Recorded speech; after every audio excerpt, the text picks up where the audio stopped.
అదే రకంగా దేశము ధర్మం అని రెండున్నా కూడా రెండిటి ద్వారా మనం పొందేటటువంటి ప్రయోజనం ఒకటే, అదే శ్రేయస్సు, అదే మన సమాజం యొక్క ఉద్ధారం, మన యొక్క శ్రేయస్సు. కాబట్టి ఈ రెండున్నాయంటే ఇది వేరు, దీని దారి వేరు, దాని దారి వేరు అని కాదు. ఈ రెండిటి ద్వారా మనం పొందేటటువంటి ప్రయోజనం అనేది ఒకటే.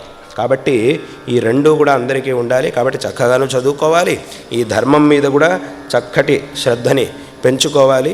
దీని యొక్క గొప్పతనం ఏమిటి అనేది మనకి ముందు ముందు భవిష్యత్తులో ఇంకా లోతైనటువంటి దీని గురించి, ఎందుకంటే ఇప్పుడు చెప్పినట్టుగా సామాన్యంగా చూస్తే ఇదేమిటి ఇలా ఉంది ఏమిటి అని మనకు అనిపిస్తూ ఉంటుంది. కానీ దీని గురించి లోతైనటువంటి అధ్యయనం చేసినప్పుడు మాత్రమే దీని యొక్క గొప్పతనం ఏమిటి అనేది మనకి తెలుస్తుంది. ఎందుకంటే ఇప్పుడు సముద్రం ఉంటుంది, మనకి సముద్రం అథవా నదినో మనం చూస్తాం.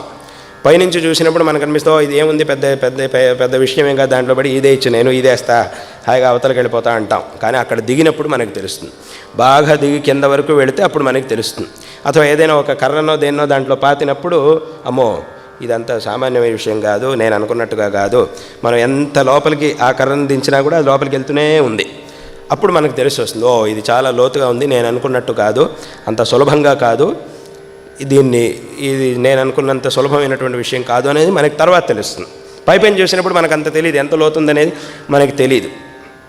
కాబట్టి ఈ ధర్మం, ఈ సంస్కృతి అనేది కూడా అటువంటిది. పైపైన చూసినప్పుడు మనకి దీని గొప్పతనం తెలియదు, అథవా ఇదేమిటి ఇలా ఉంది అని అనిపిస్తూ ఉంటుంది. దాంట్లోకి దిగినప్పుడు మాత్రం, బాగా లోతుగా అధ్యయనం చేసినప్పుడు మాత్రమే దాని యొక్క గొప్పతనం మనకు తెలుస్తుంది. కాబట్టి దీన్ని కూడా చక్కగా తెలుసుకొని అందరూ కూడా ఉత్తమమైనటువంటి ప్రయోజకులుగా బయటికి రావాలి అనేటటువంటి విషయాన్ని ఈ సందర్భంలో తెలియజేస్తూ, మా యొక్క నారాయణ స్మరణపూర్వకమైన ఆశీర్వాదాలని ఈ సందర్భంలో తెలియజేస్తూ ఉన్నాం.